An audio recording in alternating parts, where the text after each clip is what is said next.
Puedes dormir en el sofá o mejor aún, buscarte una habitación de hotel. Me soltó mi nuera el día que sus padres se instalaron de repente en nuestra casa como si les perteneciera. Sería mejor que te fueras, añadió su padre con una mueca, no habrá espacio suficiente para 5. Hice las maletas en silencio, pero una semana después, fueron ellos quienes entraron en pánico. Esto es imposible, esto no puede estar pasando, gritó mi nuera después de lo que hice, sin saber que aquello era solo él. Comienzo de mi venganza. Antes de continuar, por favor, suscríbete al canal con el botón de abajo. El aire fresco de aquella mañana de febrero me golpeaba el rostro mientras giraba la esquina hacia la avenida principal. Mi botella de agua estaba casi vacía tras una hora caminando por el vecindario y, a mis 62 años, ya sabía apreciar estas rutinas tempranas, 7 en punto, el mismo recorrido, la misma chaqueta deportiva que había llevado durante 5 inviernos en esta zona. Mis rodillas se quejaban menos cuando las mantenía en movimiento. Entonces vi el camión, un alquiler barato, cuadrado y blanco, aparcado en mi entrada como un monumento indeseado, bloqueaba por completo el garaje y me obligó a detenerme en la acera. El pulso se me aceleró, pero no por el ejercicio, la confusión me inundó, seguida de algo más oscuro. Me acerqué a la puerta principal y noté que estaba entreabierta. Dentro, mi salón se había transformado en algo irreconocible. Torres precarias de cajas de cartón se apilaban contra las paredes que yo mismo había pintado 3 veranos atrás. Mis muebles, el sofá modular, la mesa de roble, la lámpara de pie, habían sido apartados sin ningún cuidado. 2 desconocidos ocupaban el espacio como si les perteneciera. El hombre tendría mi edad, quizá un poco menos, con un cuerpo corpulento y el pelo gris raleando. Llevaba un polo descolorido metido en unos vaqueros que le quedaban demasiado altos y su voz retumbaba por la habitación mientras daba órdenes. La mujer fruncía el ceño ante una caja marcada como frágil, su rostro parecía permanentemente atrapado en una expresión de desaprobación. Llevaba demasiado perfume, podía olerlo desde la entrada, era algo floral y abrumador. Mi hijo Daniel pasó a su lado con dificultad cargando una caja etiquetada como cocina en rotulador negro. Tenía la cara roja. No sabía si por el esfuerzo o por otra cosa. Detrás de él, Sara, mi nuera, se secó las manos en los vaqueros y por fin se dio cuenta de que yo estaba allí. «Oh, ya estás de vuelta», dijo como si hubiera estado fuera semanas en lugar de una. «Ora, ¿qué está pasando aquí?». Mantuve la voz firme, profesional. 35 años en gestión logística me habían enseñado a evaluar primero y reaccionar después. Sara ladeó ligeramente la cabeza, un gesto que ya conocía y que significaba que estaba a punto de decir algo que no me gustaría. «Papá, ¿Daniel no te lo contó? Mis padres vendieron su casa y necesitan un lugar donde quedarse unos meses mientras cierran la compra de su nuevo apartamento. Va a estar bien, somos familia». La forma en que me llamó papá con un tono tan distante se clavó como una pequeña cuchilla entre las costillas. Miré a mi hijo, que acababa de dejar la caja con un golpe sordo. Él evitó mirarme. «Papá, iba a decírtelo, pero todo fue muy rápido. Los padres de Sara necesitaban ayuda. Pensé que lo entenderías». ¿Entender que unos desconocidos se muden a mi casa sin consultarme? «Es nuestra casa también, papá», murmuró Daniel sin levantar la vista. «Sara y yo vivimos aquí. Tomamos decisiones juntos». Parecía haber olvidado convenientemente que llevaban 2 años viviendo aquí sin pagar alquiler.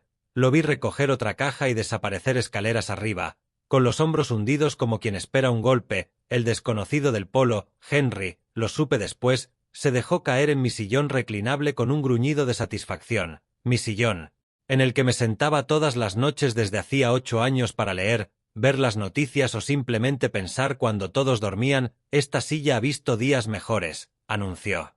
«A nadie en particular». «¿Cuándo la compraste? ¿En los 80? «Hace 8 años», respondí. «Pues parece más vieja. Quizá deberías cambiarla mientras estemos aquí. Este sitio necesita algunas mejoras». No dije nada. Él sonrió, interpretando mi silencio como debilidad cuando en realidad era cálculo. La mujer, Rose, había tomado mi cocina como si fuera suya, abriendo armarios y reorganizando todo con una autoridad casual e irritante. El resto del día pasó envuelto en una sensación constante de invasión. Me refugié en mi dormitorio mientras descargaban caja tras caja, reclamando territorio palmo a palmo. Ya a solas, abrí la caja fuerte ignífuga del armario y saqué la escritura de la casa. Solo estaba mi nombre, sin cotitulares ni firma conjunta. Había trabajado por este lugar.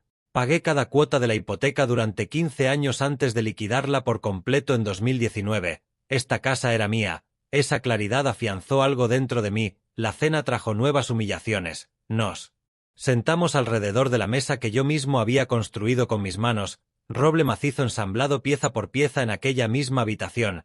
Henry dominó la conversación desde el primer minuto, su voz llenando cada rincón. «Hace demasiado frío aquí», dijo moviendo la mano hacia las paredes. «¿A cuánto tienes el termostato?» «A 66 grados. ¿A 72?» Respondí. «¿72?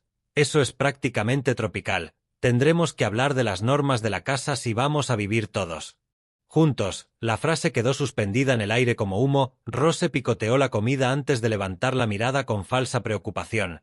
«¿La habitación de invitados es siempre tan pequeña?» «Mi cómoda apenas cabe, es una habitación estándar», respondí, «más que suficiente para algo temporal». «Bueno, supongo que nos las arreglaremos», intervino Rose con un tono de sacrificio dramático. «Aunque no sé cómo has podido vivir cómodo aquí. Henry y yo estamos acostumbrados a más espacio». Sara le acarició el brazo a su madre ignorando por completo cómo se me tensó la mano en el tenedor. Daniel examinaba su plato como si escondiera respuestas a preguntas que no quería enfrentar. Intenté hablar con mi hijo a solas después de cenar.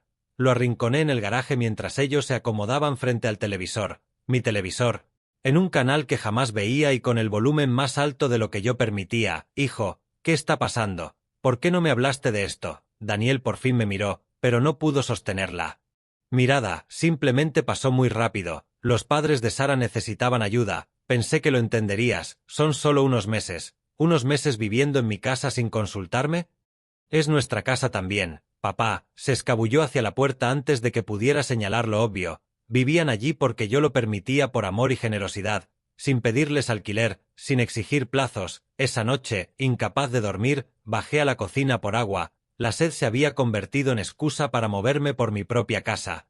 Para confirmar lo que ya sabía que estaba ocurriendo, abrí el armario donde guardaba mis tazas y encontré todo reorganizado. Mi favorita, una sencilla taza azul de cerámica que mi difunta esposa me había regalado hacía 20 años, estaba escondida al fondo, relegada. En su lugar, las tazas florales de Rose ocupaban el frente como si hubieran estado allí siempre. Me quedé quieto sosteniendo la taza azul en la oscuridad, el frío del suelo clavándose en mis pies descalzos. Algo se cristalizó dentro de mí en ese instante.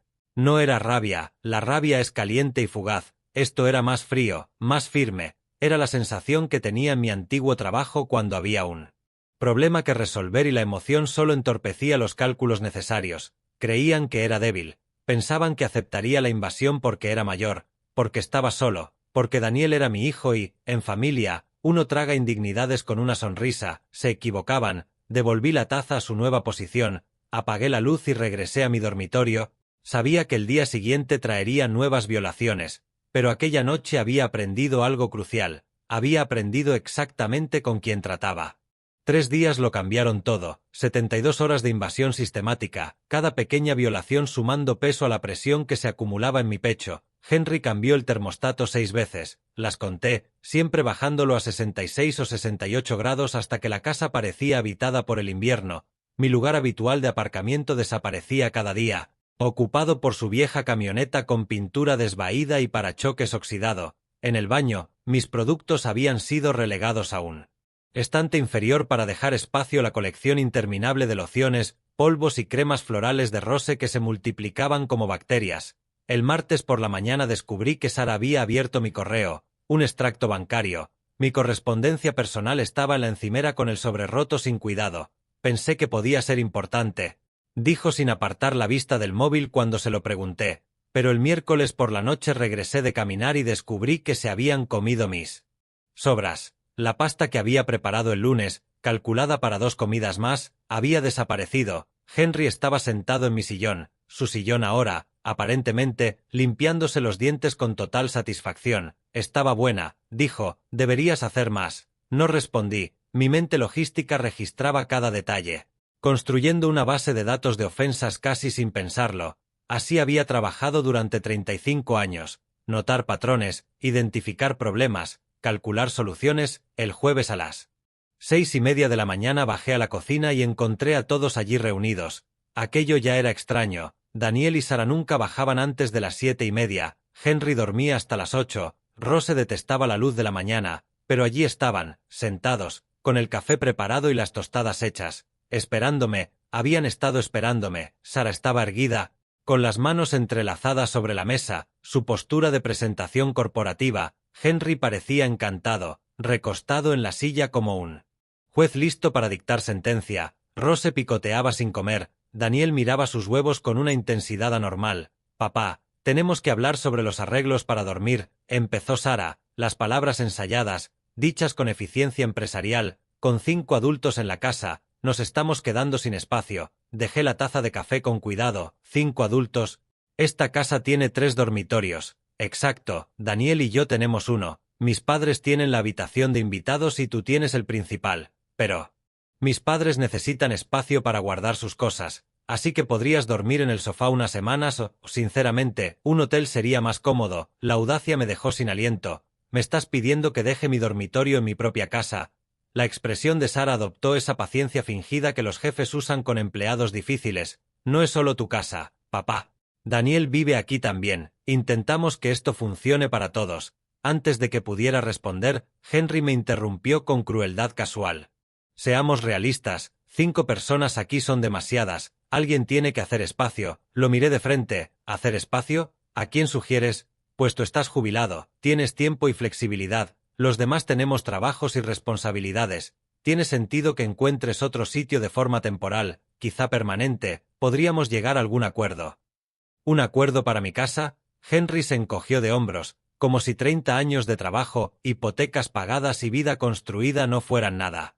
«Solo digo que hay que ser práctico, no te pongas sentimental». Miré a mi hijo, el único en aquella mesa que importaba, el único cuya opinión podría cambiar lo que sucediera. «Daniel, mírame», levantó los ojos, pero no pudo sostenerlos. La debilidad en su rostro lo decía todo. «¿Quieres que me vaya de mi casa?» Su voz apenas atravesó la mesa. «No es tan sencillo. Los padres de Sara necesitan ayuda. Es temporal. Estamos intentando solucionarlo». No pregunté si era temporal. Pregunté si querías que me fuera de mi propia casa. Daniel volvió a sus huevos, el tenedor raspando el plato. «¿Podemos no hacer esto más difícil?» Me levanté, la silla chirrió contra el suelo. Rose habló entonces con dulzura fingida. «Arthur, cariño, no intentamos echarte, pero tienes que comprender que, a nuestra edad, necesitamos ciertas comodidades. La habitación de invitados apenas nos da para la cama. Necesitamos espacio para la ropa de Henry, mis zapatos, nuestras cosas. Seguro que lo entiendes. Entiendo que os mudasteis sin pedir permiso y ahora queréis que me vaya». Su expresión se volvió de falsa inocencia. «No hay necesidad de ponerte así. Somos familia. La familia se ayuda. La familia pregunta primero». Salí de la cocina, subí a mi dormitorio. Detrás de mí escuché susurros. Henry diciendo algo como «viejo terco». Cerré la puerta y miré la habitación que había sido mía durante 16 años. La cama que había compartido con mi esposa antes de que el cáncer se la llevara, la cómoda que guardaba ropa que yo había comprado con el dinero que yo había ganado, la ventana que daba al jardín que cuidaba cada fin de semana. Saqué la maleta del armario. 90 minutos después bajé por las escaleras con una maleta, una caja de documentos y mi portátil. Ellos estaban en el salón, colocados en los sofás como si esperaran el segundo acto.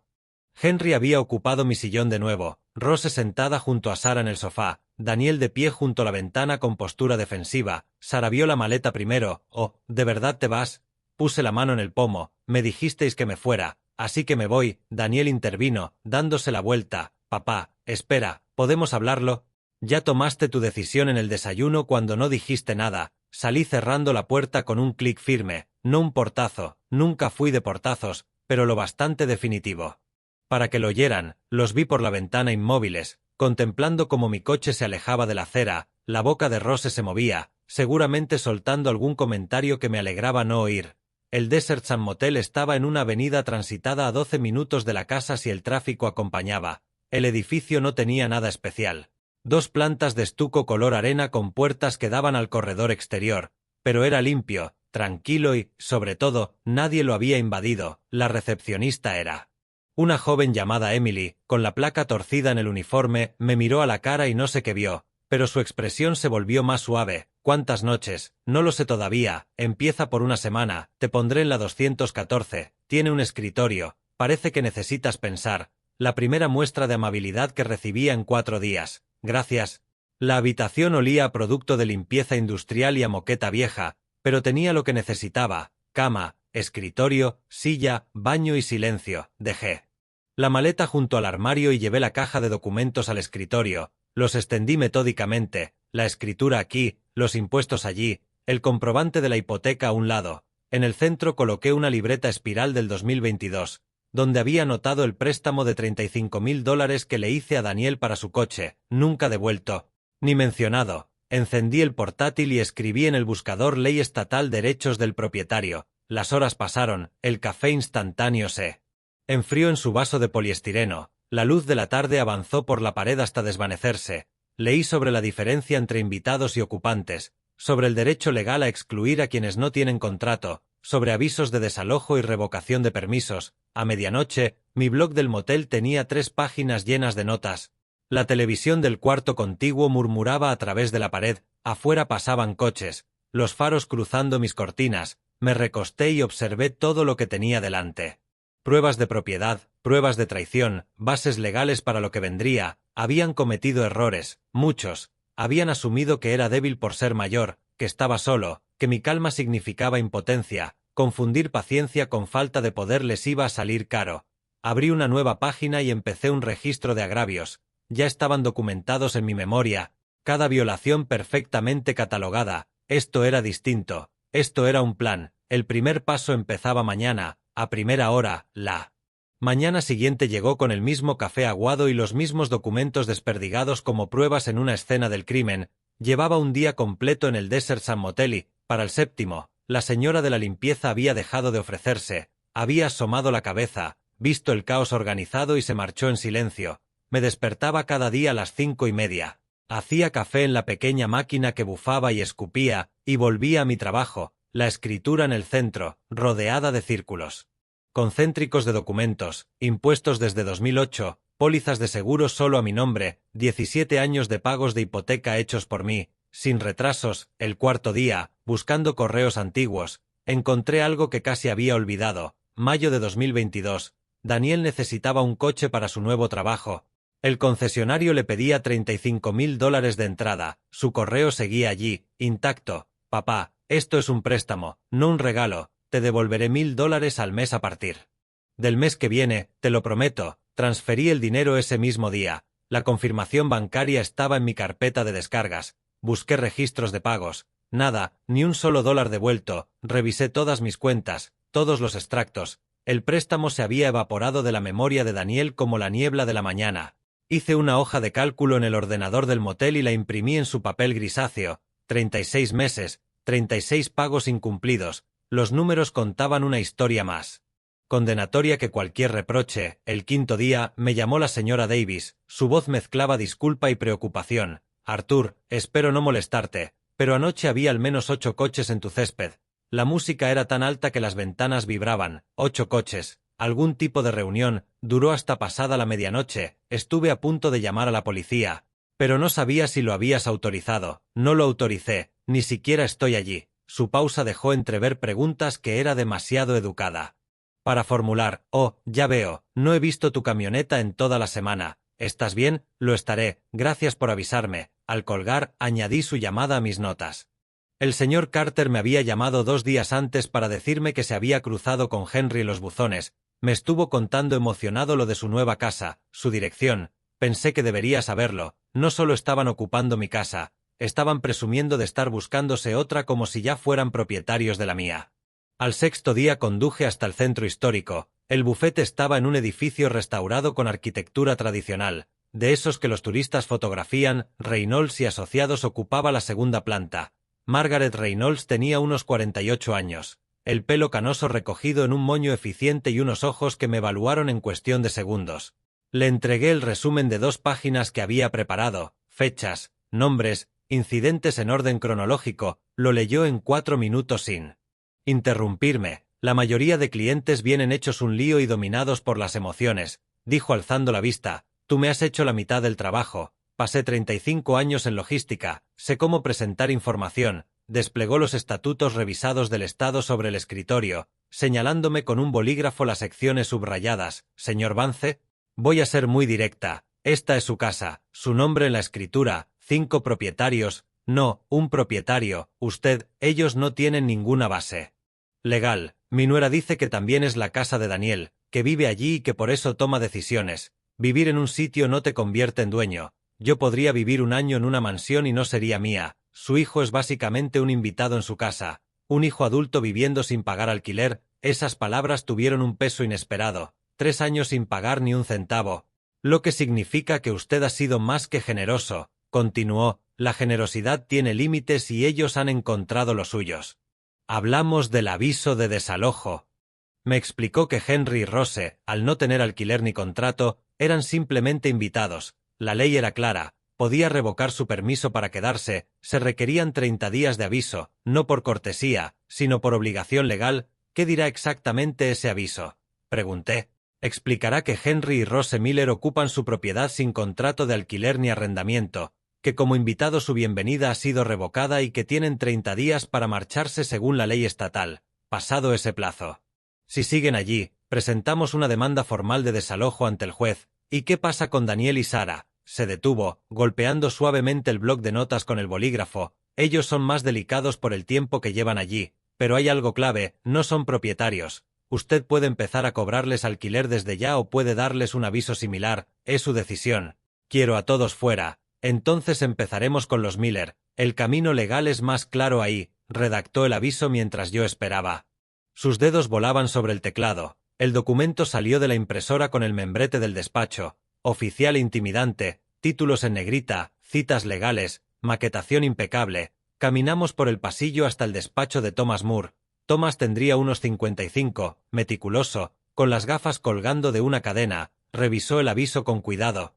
Comprobó mi carné de conducir con la escritura y luego estampó su sello notarial con la solemnidad de quien sabe que los papeles tienen poder. Esto es blindado, dijo al devolvérmelo, no tendrán escapatoria. Luego me miró fijamente. Señor Vance, tengo que preguntarle, ¿está preparado para cómo van a reaccionar?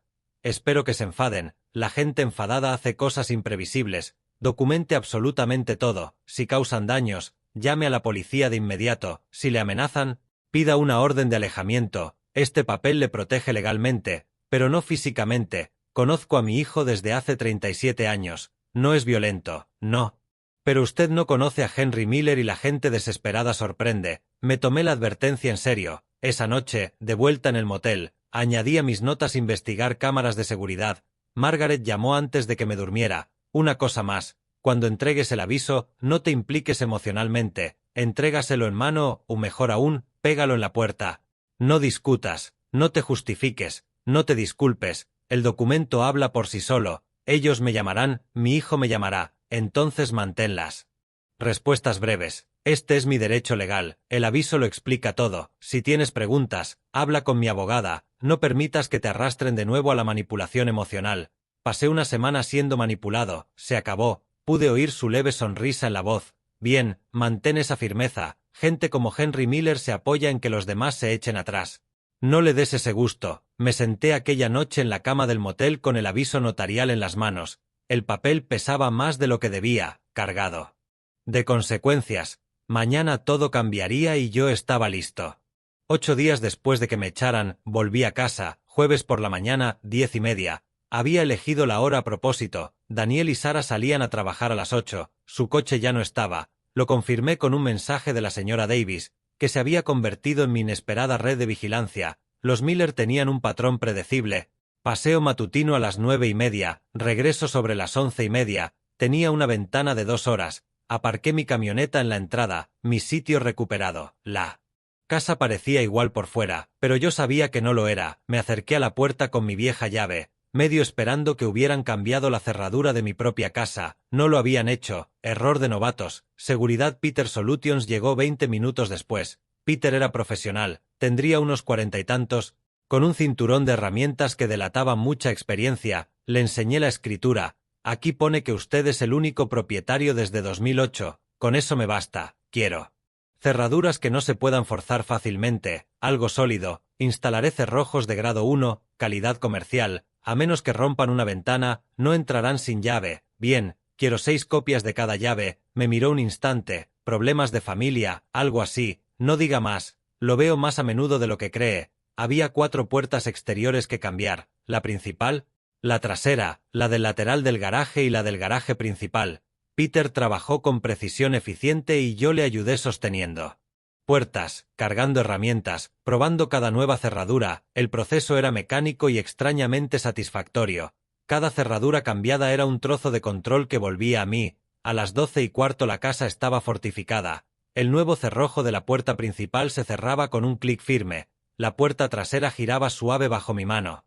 La entrada del garaje tenía ahora un teclado con un código que solo yo conocía. Mientras Peter terminaba la última puerta, saqué 2 cámaras de seguridad inalámbricas de sus cajas, cámaras de vídeo que había comprado el día anterior en una gran superficie. Una la coloqué sobre la puerta principal, orientada hacia el porche y la entrada, la segunda en la parte trasera, vigilando el patio. Se vincularon a mi teléfono en cuestión de minutos. Ahora tendría pruebas de vídeo de todo. A la una pegué el aviso de desalojo en la puerta principal a la altura de los ojos. Imposible de ignorar, el documento se veía tan intimidante como Margaret pretendía. Encabezados en negrita, lenguaje legal, sello notarial bien visible al final. Lo fotografié con el móvil, prueba de entrega. Luego recorrí la casa despacio, documentándolo todo. El salón estaba desordenado, los muebles movidos sin cuidado, la lámpara antigua de mi madre, aquella tipo Tiffany que me había dejado en herencia, había desaparecido. Lo anoté. En la cocina, los armarios reorganizados, mi vajilla mezclada con la suya. Mi dormitorio era lo peor. Los frascos de perfume de Rose cubrían la cómoda. La ropa de Henry colgaba en mi armario, empujando mis cosas a un rincón. La cama tenía sábanas distintas, de flores, que yo jamás había comprado. Lo fotografié todo, con la hora marcada en cada imagen. Luego me senté en mi sillón reclinable, el mismo que Henry se había apropiado, y lo recuperé. Hice café en mi cocina. Puse el termostato a 72 grados. La casa se sentía diferente, pero volvía a ser mía.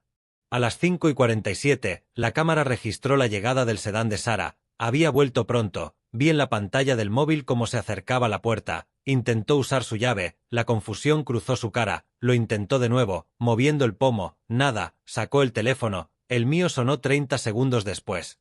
Contesté al tercer tono. Dígame, ¿qué has hecho? Mi llave no funciona. Su voz temblaba de ira, no de miedo. He cambiado las cerraduras. Es mi casa. No puedes hacer esto. Vivimos aquí. No puedes dejarnos fuera. Hay un aviso de desalojo en la puerta. Lo explica todo. Tus padres tienen 30 días. ¿Mis padres? ¿Y nosotros? ¿Y Daniel? ¿Es tu hijo?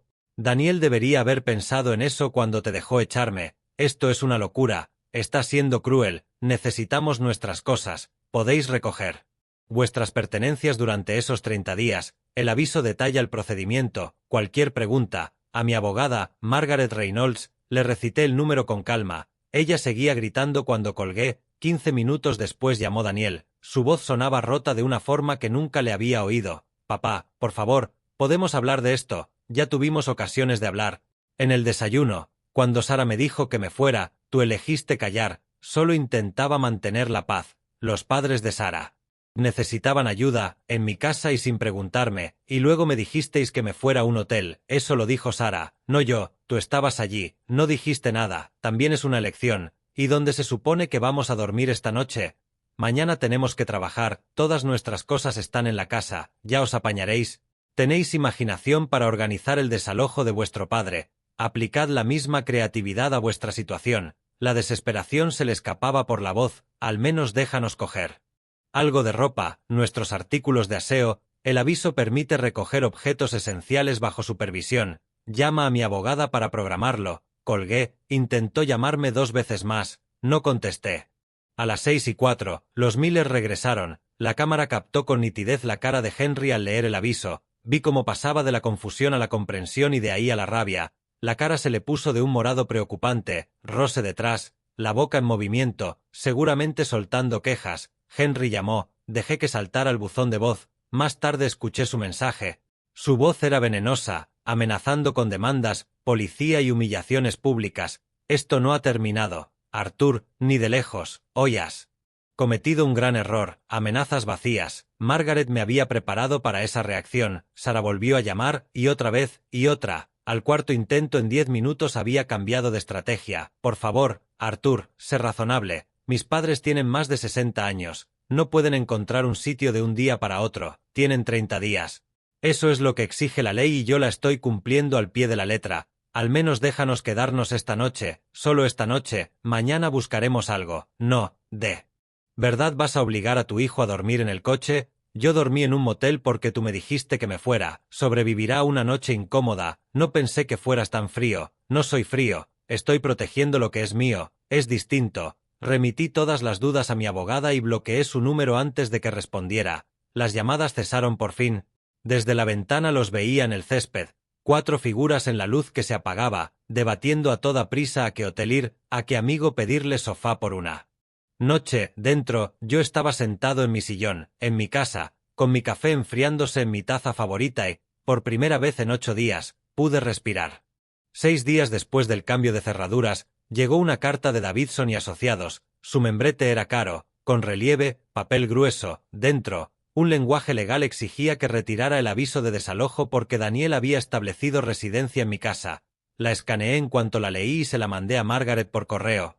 Su respuesta llegó 3 horas después con el asunto como era de esperar. Sin fundamento, redactó una réplica que desmontaba la reclamación pieza a pieza. Daniel era un hijo adulto viviendo sin pagar alquiler, no existía contrato, jamás se había abonado renta alguna, la ley distinguía entre invitados e inquilinos con precisión quirúrgica, su pretendido derecho de residencia fracasaba en todos los puntos. Leí su respuesta 2 veces, saboreando la claridad. El lenguaje jurídico podía ser hermoso cuando protegía la verdad.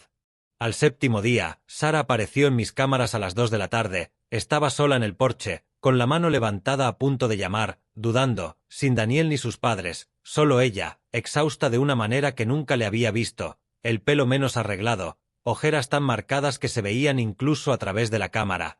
La observé 30 segundos antes de abrir la puerta, no la invité a pasar, me quedé detrás de la mosquitera, con los brazos cruzados, aquella malla entre nosotros era casi simbólica. Arthur, ¿podemos hablar, por favor? Como adultos, su voz intentaba sonar serena y no llegaba. ¿Podemos hablar aquí mismo? ¿Puedo al menos entrar? Es incómodo estar en el porche, tú me hiciste salir de esta casa. Puedes quedarte en el porche 5 minutos. Se encogió. Está bien, vale, mira, hemos contratado un abogado.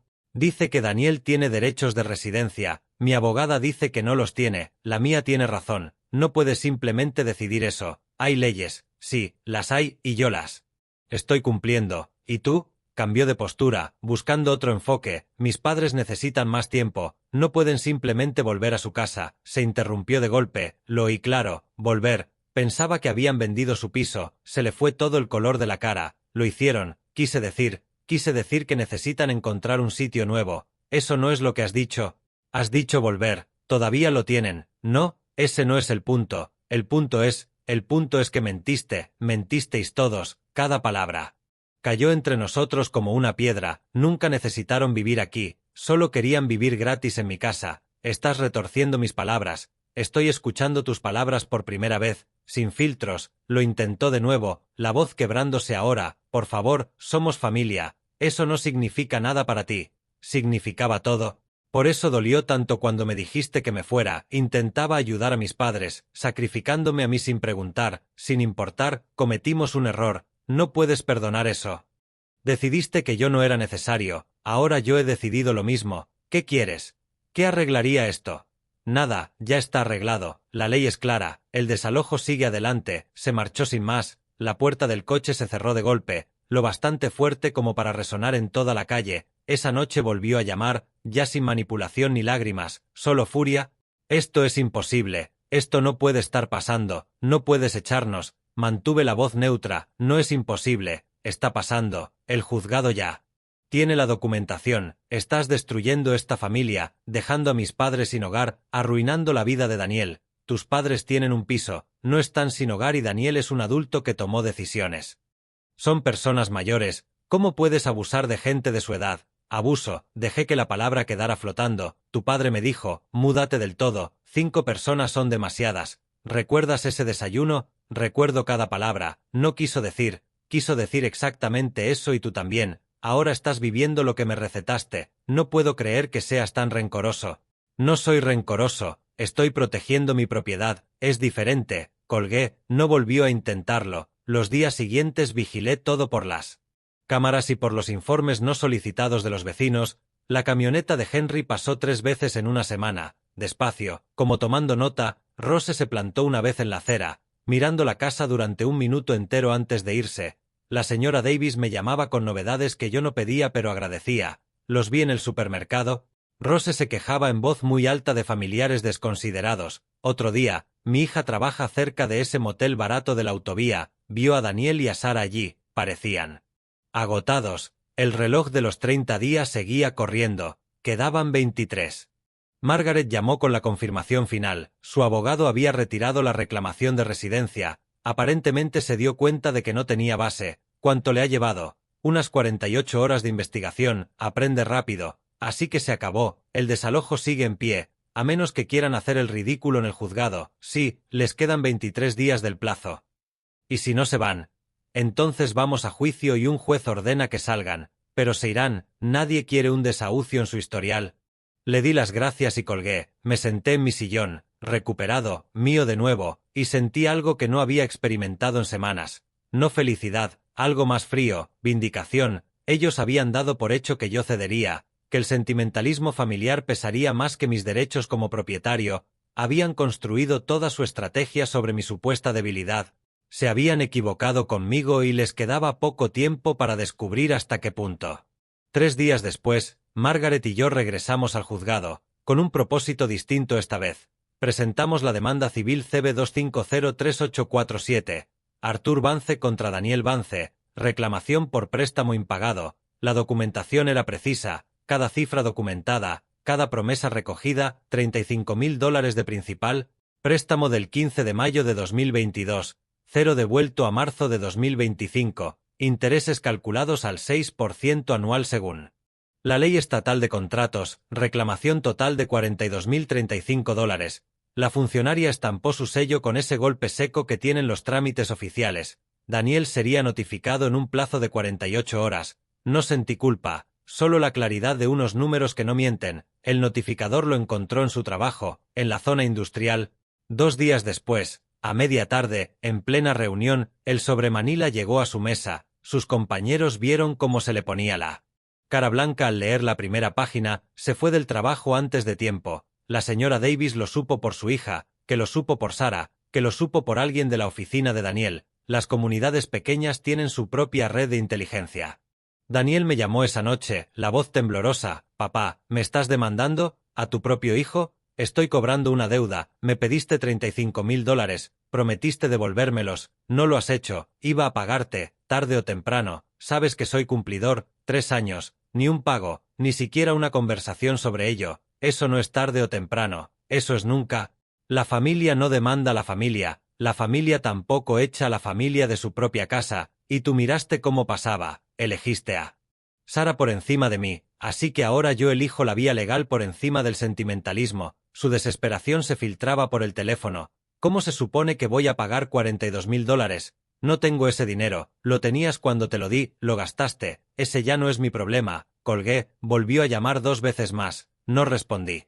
Margaret había sido meticulosa preparando las pruebas. Organizamos todo en una carpeta: confirmación de la transferencia bancaria, cadena de correos con las promesas de pago, mensajes donde Daniel reconocía la deuda, hoja de cálculo con los pagos ausentes, cálculo de intereses, cada documento numerado, etiquetado y archivado. Esto es organización de nivel fiscalía, dijo Margaret hojeando la carpeta final. 35 años gestionando logística, los detalles importan, y mucho, sobre todo en un juzgado. Daniel y Sara consultaron de nuevo a su abogado. Más dinero que no tenían para un caso que no podían ganar. El abogado fue claro, según lo que llegó a mis oídos. La documentación era irrefutable, correos con promesas, registros bancarios, 0 pagos, debían llegar a un acuerdo. Sara intentó alegar que había sido un regalo, no un préstamo. El abogado negó con la cabeza. El correo de Daniel decía claramente que era un préstamo, con condiciones de devolución. Estaban atrapados. Margaret redactó las condiciones del acuerdo: $42.000 pagados en 24 cuotas mensuales de $1.750 a partir del 1 de abril, alternativa, sentencia que permitiría embargar el salario, poner carga sobre bienes, incluso iniciar un posible proceso de bancarrota. Sara me llamó directamente, saltándose a los abogados. «Esta demanda es pura avaricia, nos estás destruyendo económicamente». Mantuve la voz helada. «Estoy cobrando un dinero que se me Eso no es avaricia, es justicia. No podemos permitirnos esto. Con el alquiler, las facturas y ahora 1.750 al mes, apenas sobreviviremos. Deberías haberlo pensado antes de decirme que me fuera a un hotel. Las acciones tienen un coste. Estás castigando a Daniel por decisiones mías. Daniel tomó su propia decisión. Cuando me dijiste que me marchara, él no dijo nada. Cuando tu padre me dijo que me mudara del todo, tampoco dijo nada. El silencio también es una elección. No. Podemos pagar. Entonces mi abogada pedirá el embargo de su sueldo. El juez me concedió ese derecho. Me llamaste prescindible en mi propia casa. Ahora te enseño lo imprescindible que era. La llamada se cortó. Oí el clic nítido antes de que la línea quedara muda. 2 semanas después de presentar la demanda tuvimos la vista preliminar. Llegué con Margaret. Daniel apareció con su abogado, con aspecto de no haber dormido en días. Sara se sentó en la zona del público, brazos cruzados, lanzándome miradas. El juez Martínez revisó las pruebas con calma. Transferencia bancaria, cadena de correos, lenguaje de préstamo, 0 pagos. Señor Vance, dijo dirigiéndose a mi hijo, el demandado pidió prestados $35.000 a su padre. Daniel vaciló. Sí, su señoría.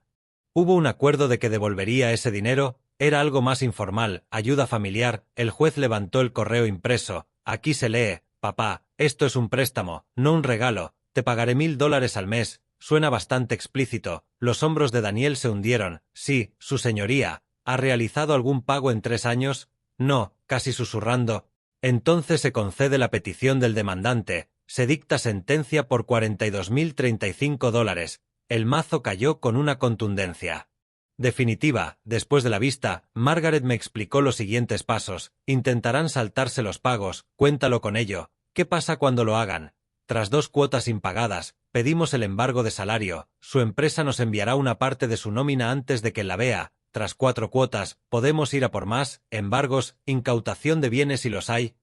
¿Crees que me pondrán a prueba? Sin duda, siguen pensando que eres blando. Creen que los lazos de sangre harán que perdones la deuda tarde o temprano. Se equivocan. Su ligera sonrisa reconocía una verdad que ambos sabíamos. Lo sé, asegúrate de que lo aprendan rápido. Primer pago que fallen, acción inmediata. Enséñales que ibas en serio. 3 días después, el abogado de Daniel llamó a Margaret. El cliente aceptaba las condiciones de pago. El acuerdo formal se firmó esa misma tarde. Primer pago el 1 de abril. Puse un recordatorio en el calendario. Gracias a la red de la señora Davis supe que los Miller habían encontrado un piso, 2 dormitorios cerca de la calle 32 con Main, a unos 4 kilómetros, $1.400 al mes, bastante más de lo que querían pagar. Rose ya estaba quejándose. La señora Davis la oyó en el supermercado hablando con un desconocido sobre el horrible apartamento con moqueta apestosa y aparcamiento imposible. Nuestro yerno nos obligó a venir aquí, dijo Rose, aparentemente sin darse cuenta de lo arrogante que sonaba. Solo necesitábamos un sitio donde quedarnos temporalmente y nos desalojó. Agente mayor, según la señora Davis. El desconocido puso cara de horror, pero no por mí, sino por Rose. Aquella noche me senté en mi casa legal y moralmente mía, y repasé la cronología: aviso de desalojo entregado, impugnación legal derrotada, mentira del piso descubierta, demanda ganada, plan de pagos aceptado. 4 semanas atrás me habían dicho que me fuera de mi propia casa. Ahora estaban pagando el precio de aquella decisión. $1.750 al mes durante 2 años. La justicia aprende, no siempre es rápida, pero puede ser minuciosa. El primer pago de Daniel se abonó el 1 de abril, $1.750 transferidos electrónicamente, marcado como devolución de préstamo por orden judicial. Esas palabras en la descripción de la operación se sentían como una vindicación cada vez que miraba mi cuenta. 2 días después llegó un correo grupal de Jenny, la prima de Daniel, a la que no veía desde hacía 5 años. Asunto: reunión familiar 12 de abril. El mensaje me invitaba a su casa para hablar de las tensiones recientes y encontrar una solución. Reconocí la trampa al instante. No era mediación, era una encerrona. Primero llamó la tía Laura desde el pueblo de al lado. Arthur, he oído lo que le hiciste a los padres de Sara. Son personas mayores. ¿Cómo pudiste? Luego el tío Thomas desde otra ciudad. Tu hijo lo está pasando mal para pagar. Esto no es como la familia trata a la familia. Después Mark, el hermano de Daniel, que apenas llama nunca. Papá se revolvería en la tumba viendo cómo tratas a la madre de tu nieto. Todos repetían el mismo guión. Variaciones de crueldad, avaricia, abandono de los valores familiares. Habían comprado el relato de Sarah, los pobres ancianos Miller víctimas del despiadado Arthur. No discutí con ninguno, me limité a escuchar y responder con 3 frases. Entiendo que estéis preocupados, habéis oído una versión. ¿Puedo enviaros documentación para que veáis el cuadro completo? La mayoría aceptó, algunos a regañadientes, otros de verdad curiosos. Esa noche redacté un correo detallado, 5 páginas a espacio sencillo, cronológico, febrero. Los Miller se mudan sin preguntar, intento de echarme en el desayuno, estancia en el motel, consulta legal, cambio de cerraduras, revelación de la mentira del piso, préstamo impagado de Daniel, sentencia judicial. Cada sección incluía pruebas, fotos, correos, documentos legales y, fundamentalmente, un clip de 45 segundos de la cámara de seguridad en el que se escuchaba a Henry decir: «Múdate del todo».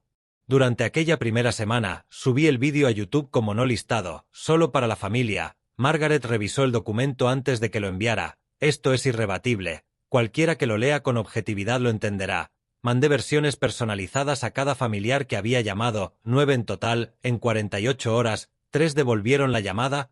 La tía Laura la primera, Arthur, no tenía ni idea. Sarah lo contó de una forma completamente distinta. Lo siento, el tío Thomas, esas grabaciones. Ese Henry es un personaje. Tenías todo el derecho. Incluso Mark admitió que no debería haberte llamado sin escuchar las 2 versiones. No todos cambiaron de opinión. Algunos siguieron creyendo que debería haberlo arreglado hablando, pero el consenso cambió drásticamente. Jenny me escribió en privado el 9 de abril. La reunión queda cancelada.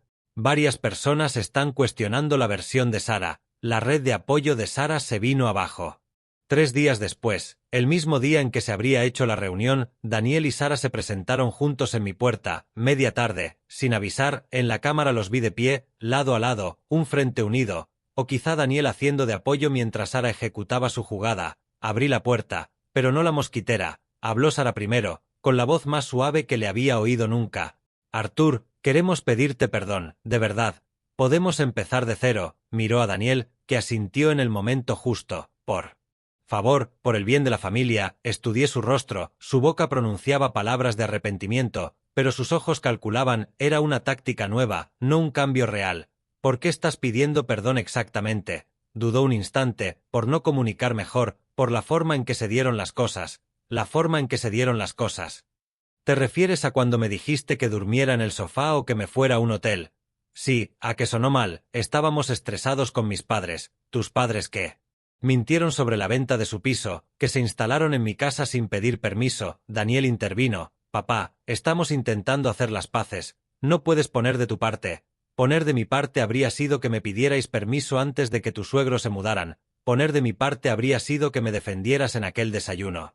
Ya no hay un punto medio, solo cumplimiento y consecuencias. La máscara de Sarah se resquebrajó un poco. Así que ya está. ¿Piensas castigarnos para siempre? No es un castigo, es justicia. Decidiste que yo sobraba. Ahora te demuestro que no. Se fueron sin una palabra más, sin portazos, solo un silencio derrotado. Los vi alejarse por la cámara y luego me senté en mi sillón reclinable, recuperado, mío, y abrí el portátil. 9 familiares habían recibido mi documentación. 6 cambiaron de postura, 2 se mantuvieron neutrales. Solo uno, la tía de Sarah, siguió hostil. La verdad había funcionado mejor que cualquier discusión. Creé una hoja de cálculo para registrar los pagos de Daniel. Primer pago, 1 de abril, puntual. Saldo restante $40.000. Final previsto marzo de 2027, si no fallaba ninguno, 23 meses de responsabilidad por delante. Por la red de la señora Davis supe que Daniel estaba vendiendo el coche, el mismo que había comprado con mis $35.000. Apareció un cartel de «Se vende» en la ventanilla trasera. Estaban liquidando bienes, ahogados económicamente. Cuando vinieron con su arrepentimiento, mi mente logística ya había registrado detalles. El bolso de marca de Sarah había desaparecido, sustituido por uno barato. La camisa de Daniel estaba arrugada, los dos parecían exhaustos. Su intento de reconciliación nacía de la desesperación, no de una epifanía. Esa noche repasé las grabaciones de seguridad del último mes.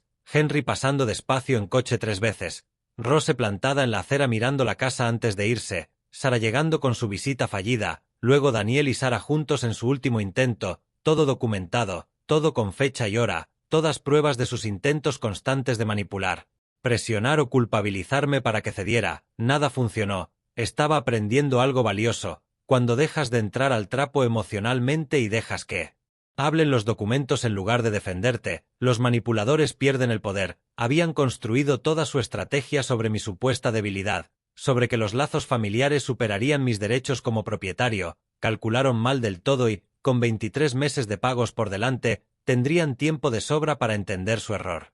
A principios de mayo llegó una revelación inesperada. Estaba regando el césped delantero cuando la señora Davis se acercó con gesto incómodo. «Arthur, tengo que contarte algo, debería habértelo dicho antes». Dejé la manguera. «¿Qué pasa, Patricia?» «Cuando los Miller, estaban en tu casa, mi nieto miró un día por la ventana lateral. Ya sé, niños fisgones. Pero vio a ese hombre, Henry, moviendo muebles de mala manera, oyó un golpe fuerte, vio a la mujer limpiando a toda prisa, se me aceleró el pulso». «¿Cuándo fue eso?» «La segunda semana que estuvieron allí, a mediados de febrero, supuse que ya sabrías lo que se hubiera roto, pero al ver todo esto, pensé que quizá deberías saber que dañan cosas. No lo sabía, gracias por decírmelo». Cuando se fue empecé una inspección sistemática, ya había limpiado la casa al recuperarla, recogido, recolocado cosas, pero no había buscado daños estructurales. Ahora recorrí cada habitación con otros ojos, primero el comedor, la mesa antigua de mi esposa, heredada de su abuela y tasada en $3.000 hace 10 años.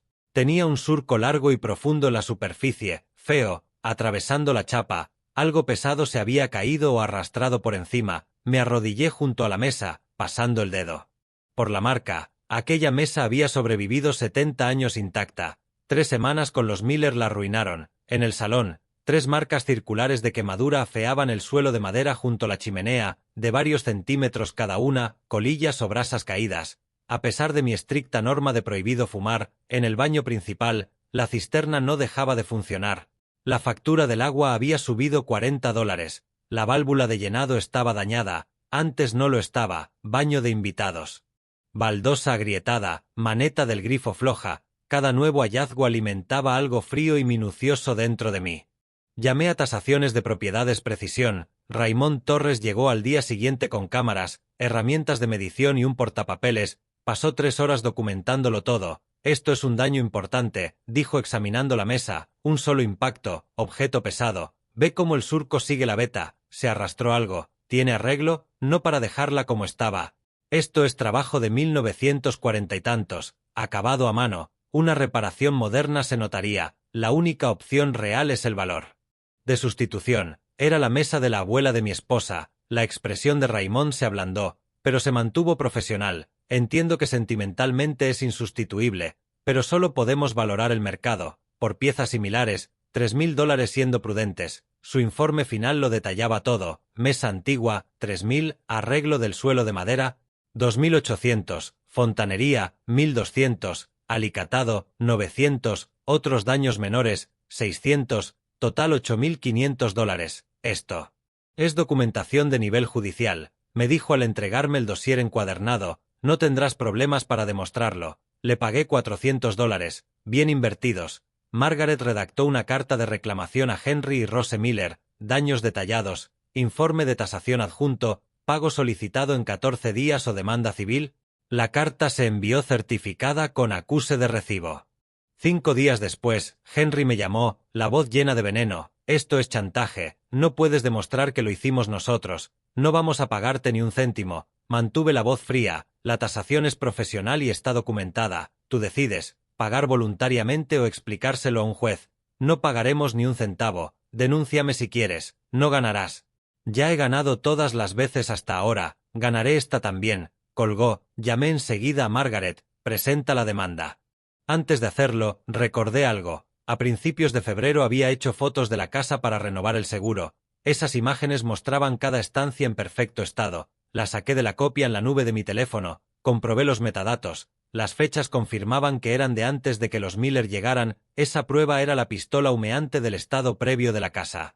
La vista fue 3 semanas después. Juzgado de pequeñas reclamaciones. La jueza Patricia Medina presidiendo. Henry se representaba a sí mismo. No podía costear otro abogado. Rose a su lado, con cara de derrota. Yo llegué con Margaret y 3 archivadores de pruebas. Henry alegó que los daños ya estaban y que yo estaba acosando a gente mayor.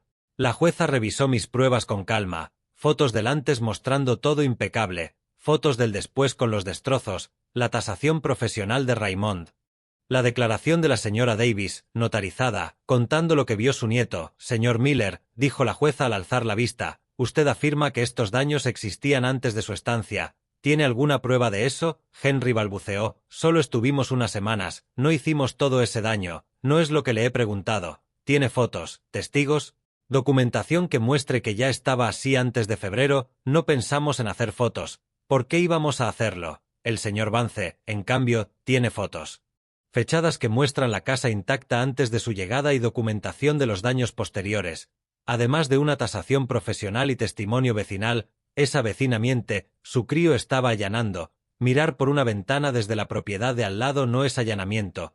El testimonio es creíble. La jueza cerró la carpeta. Señor Miller, usted ocupó la vivienda del señor Vance y durante ese tiempo se produjeron daños. La preponderancia de la prueba indica que es responsable. La voz de Henry se volvió desesperada. No podemos pagar, vivimos de ingresos fijos. Entonces no deberían haber destrozado la propiedad ajena. Sentencia a favor del demandante, $8.500 más 293 de costas, pago en 30 días, el mazo sonó. Fuera de la sala, Margaret me resumió, ha sido contundente, no tenía defensa, y pagarán realmente. Tendrán que hacerlo, si no, embargamos cuentas, ponemos carga sobre su piso, siguen teniéndolo, recuerda, casi se me había olvidado, mintieron sobre venderlo y aún así destrozaron mi casa mientras vivían gratis. ¿Cuánto tienen para pagar? 30 días o empezamos a ejecutar. Supongo que venderán algo deprisa, quizá la camioneta de Henry, la misma con la que ocupó mi plaza aquel primer día. No. Pueden arriesgarse a que les embarguemos el piso, es su único activo serio. Bien, así sabrán lo que es perder algo valioso. Por el boca a boca del barrio supe que, 2 semanas después, los Miller habían vendido la camioneta, la misma vieja camioneta que aparcaba en mi entrada, ocupando mi lugar. Usaron el dinero para pagar la sentencia, su plan de jubilación cómoda, vivir sin pagar en una buena casa, ahorrar, conservar el piso como respaldo, se había hundido por completo. Ahora pagaban 1.400 al mes por un piso cutre. Se habían quedado sin camioneta y me habían entregado $8.500 por unos daños causados por su dejadez y soberbia. Aquella noche me senté en el comedor, mirando la mesa dañada que tendría que sustituir. Dolía saber que la mesa de la abuela de mi esposa estaba perdida, pero el dolor era llevadero porque se había hecho justicia. 3 victorias legales ya, desalojo, cobro de deuda, daños a la propiedad, cada una reforzaba lo aprendido. La documentación vence a la emoción, los hechos vencen a la manipulación y el sistema legal funciona cuando lo usas bien. Ellos creyeron que yo era débil, que la familia los blindaría contra cualquier consecuencia. Se equivocaron en todo. El tercer pago de Daniel llegó a mediados de junio, $1.750 justo a tiempo. Actualicé la hoja de cálculo, saldo restante 36.785, 21 meses por delante. El pago salió de su cuenta conjunta, pero sentí la tensión detrás de esos números. Entre las cuotas dictadas por el juez, el alquiler del modesto piso de 2 habitaciones y los gastos normales, se estaban ahogando. Por la red del vecindario me llegaban detalles. El señor Carter vio el coche de Daniel en el supermercado casi a medianoche, probablemente buscando ofertas de liquidación. La señora Davis comentó que Sara parecía agotada en la farmacia. Elena Rodríguez los escuchó discutiendo en el aparcamiento de su edificio. Las voces salían por las ventanas abiertas. Yo no buscaba esa información, me encontraba. A finales de junio, la señora Davis oyó algo a través de las paredes finas del piso de los Miller, Henry y Rose discutiendo por dinero, culpando a todo el mundo menos a sí mismos. Nuestros ahorros se han ido, Henry, se han ido. La voz de Rose destilaba desesperación. Henry insistía en que todo era culpa mía y que debería demandarme por daños emocionales. La respuesta agotada de Rose, ¿con qué abogado? Bastante tenemos para comprar comida, no habían aprendido nada. A principios de julio, Jenny me llamó mientras arrancaba malas hierbas del parterre frontal, por fin restaurado tras meses de abandono. Arthur, Sara me ha pedido que hable contigo, quiere proponerte algo. Me limpié las manos en el pantalón y me senté en el escalón del porche. Te escucho. Está dispuesta a reconocer públicamente sus errores, a pedirte perdón a ti y a la familia.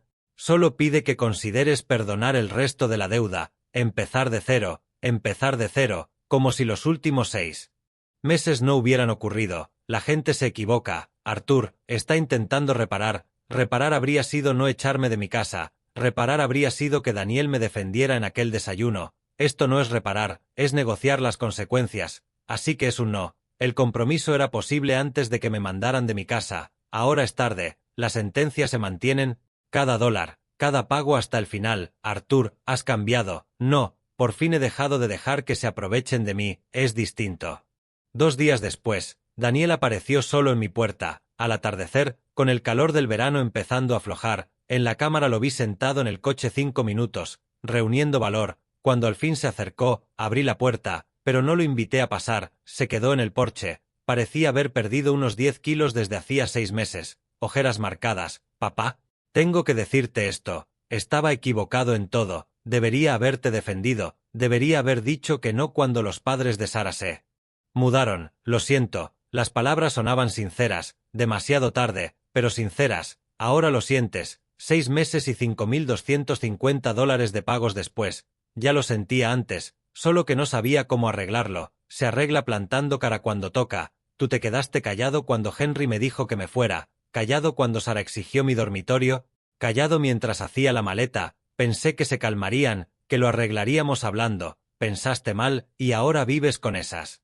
decisiones. Su voz se volvió suplicante. No hay forma de arreglar esto. Ningún camino de vuelta. Tendrías que haberlo lamentado cuando te quedaste callado en aquella mesa. Ese era el momento en que un lo siento habría contado. Ahora solo es ruido. Se marchó más derrotado de lo que había llegado. Vi las luces traseras perderse calle abajo y volví a mi rutina. Esa noche, en mi cama, mi dormitorio, en mi casa, pensé en la confesión de Daniel. Una parte de mí reconocía que su dolor era real. Pero había aprendido a distinguir entre lamentar lo hecho y lamentar las consecuencias. Él lamentaba pagar 1.750 al mes. No lamentaba haber traicionado a su padre. La diferencia importa. Durante julio la presión sobre ellos aumentó. La señora Davis mencionó que el parabrisas del coche de Sara estaba rajado desde hacía 6 semanas y no lo arreglaban. El señor Carter los vio cerrando cuentas bancarias, seguramente para ahorrar comisiones. Los Miller llamaban a Sara constantemente. El chantaje emocional de Rose sobre su horrible apartamento. Las quejas de Henry sobre todo. Sus exigencias de ayuda que Sara ya no podía pagar. Supe de una de esas llamadas porque la señora Davis estaba al teléfono con Elena cuando la madre de Sara marcó. Sara acabó explotando. Estamos pagando vuestra condena del juzgado, nuestro alquiler y la demanda de mi padre. No nos queda nada. La familia se estaba rompiendo bajo el peso de unas consecuencias que jamás imaginaron. Su plan cómodo, vivir sin pagar, ahorrar, conservar el piso como plan B, se había convertido en una cascada de desastre. Estrés financiero generando conflicto matrimonial, generando resentimiento con los padres, generando más estrés financiero, un círculo del que solo se salía con tiempo y responsabilidad. Una tarde de finales de julio me senté en el porche, viendo cómo el cielo se teñía de naranja y morado. Detrás de mí, la casa estaba en silencio, restaurada como debía estar, sin invasiones, sin manipulaciones, sin nadie diciéndome que me fuera de mi propia casa, solo paz adentro. Mi hoja de cálculo esperaba en el escritorio. 19 meses de pagos por delante, pero ya no los contaba con rabia, solo con paciencia. La justicia, había aprendido, no siempre era rápida, pero sí exhaustiva. El quinto pago llegó a principios de agosto a las 11:47 de la noche del día límite. Revisé la app del banco por la mañana, vi el ingreso, actualicé la hoja, saldo pendiente 33.285, 19 meses por delante. El nombre de la cuenta emisora había cambiado. Ya no era cuenta conjunta de Daniel y Sara. Solo ponía Daniel Vance. Algo había cambiado. 3 días después, la señora Davis lo comentó con naturalidad mientras recogía el correo. ¿Te has enterado de lo de Daniel y Sara? Por lo visto ella ha pedido el divorcio. Mantuve el gesto neutro. Ya veo, estrés económico, según la hija de Elena en el juzgado, y sus padres llamando constantemente para quejarse. Suele pasar cuando la gente toma malas decisiones. Aquella noche recibí un mensaje de Jenny. Pensé que debería saberlo. Sara presentó los papeles la semana pasada. Dijo que no soportaba el estrés financiero ni las peleas constantes. Daniel está destrozado. Lo leí 2 veces. Dejé el teléfono y me di cuenta de que no sentía nada. Ni triunfo, ni satisfacción, ni culpa. Solo la constatación silenciosa de que las consecuencias habían ido más lejos de lo que nadie esperaba. Por el señor Carter supe que los Miller seguían en su piso barato. Habían visto a Rose en el banco de alimentos. Sus ahorros se habían ido en los 8.500 de la sentencia, honorarios legales y mudanzas. Nunca se recuperaron. Henry conducía ahora un sedán de 20 años. Su camioneta se había ido hacía meses. No estaban en la miseria, solo rebajados, viviendo la jubilación modesta que intentaron evitar. A mediados de agosto me senté en la terraza trasera, que había renovado el mes anterior con tarima nueva, café en mano, mi taza favorita, recuperada del fondo del armario donde Rose la había escondido. La casa detrás de mí estaba limpia, ordenada, otra vez mía por completo. La mesa antigua se había ido, demasiado dañada, pero había elegido yo mismo la nueva y el espacio se sentía bien. El señor Carter pasó, me saludó con la mano y se acercó a charlar. Te ha quedado genial la terraza, parece. Trabajo profesional, gracias, la hice el mes pasado, la casa está de 10. Sabes que mucha gente por aquí respeta cómo has manejado todo esto, plantando cara, sin ceder cuando la familia quiso presionarte, le devolví una media sonrisa. Solo he protegido lo que es mío, más que la propiedad, el principio. Les has demostrado que no pueden aprovecharse solo porque son familia. Exactamente, familia no significa rendirse, significa respeto. Ellos lo olvidaron. Cuando se fue, recorrí la casa, rutina de la mañana restaurada, levantarme a las 5:30, café en mi cocina reorganizada, leer las noticias en el rincón del desayuno, termostato a 72, el sillón en el sitio que yo quería, el silencio no estaba vacío, era paz. Esa tarde encontré un sobre en el buzón, dirección escrita a mano, la letra de Daniel, dentro venía un cheque de 1.750, el sexto pago, adelantado esta vez, y una carta de una sola página. Papá, ahora entiendo lo equivocado que estaba en todo, dejé que Sara y sus padres manipularan la situación, debería haberte defendido. Debería haber visto lo que estaba pasando, ahora pago el precio, literalmente y en todos los sentidos. Sara se ha ido, mis ahorros se han ido, pero me lo merezco, te fallé cuando me necesitabas, espero que algún día puedas perdonarme, Daniel. Me quedé junto al buzón mientras el sol se ocultaba tiñendo el cielo de naranja y morado. Leí la carta 2 veces, luego la doblé con cuidado y la guardé en el sobre. La comprensión le había salido muy cara a Daniel, tras 6 pagos. Después de que su matrimonio se viniera abajo y todo se desmoronara, había decidido pedirme perdón, quizá algún día, pero no porque lo pida, sino cuando yo decida que ha llegado el momento. Entré en casa, guardé la carta en el cajón del escritorio junto con los otros documentos legales y volví a la terraza. El calor de agosto empezaba a aflojar. Sostuve mi taza mientras el cielo se oscurecía. Ellos pensaban que me doblaría, dije en voz alta, que las obligaciones familiares pesarían más que el respeto propio. Hice una pausa, di un sorbo, se equivocaron. Otra pausa, viendo cómo cambiaba el cielo, no hice esto por venganza, lo hice por justicia. Es distinto, dejé la taza con cuidado.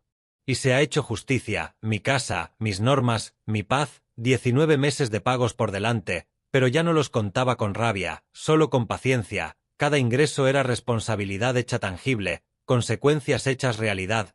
La vida de los Miller, recortada, aprendiendo que los atajos tienen coste. Sara se había marchado del desastre que ayudó a crear.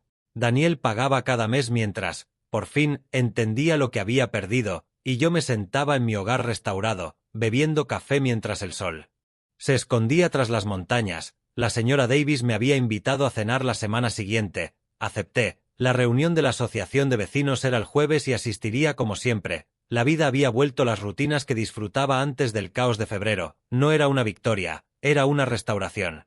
Pensé en responder a la carta de Daniel, quizá algún día, todavía no. El tiempo diría si su comprensión se convertía en un cambio sostenido o si era solo remordimiento por las consecuencias. En cualquier caso, los pagos seguirían, la hoja de cálculo los registraría, la deuda estaría saldada en 2 años, más o menos. Dentro, mi teléfono vibró con un mensaje de Margaret. Solo quería saber cómo va todo. ¿Todo controlado? Contesté, completamente, gracias por todo. Su respuesta llegó enseguida, tú hiciste lo difícil, yo solo presenté papeles. Sonreí, lo difícil no había sido la parte legal, sino trazar la línea, mantenerla y negarme a retroceder cuando todos repetían que en la familia hay que perdonar y olvidar. Yo no había olvidado, pero sí había seguido adelante, y eso era suficiente.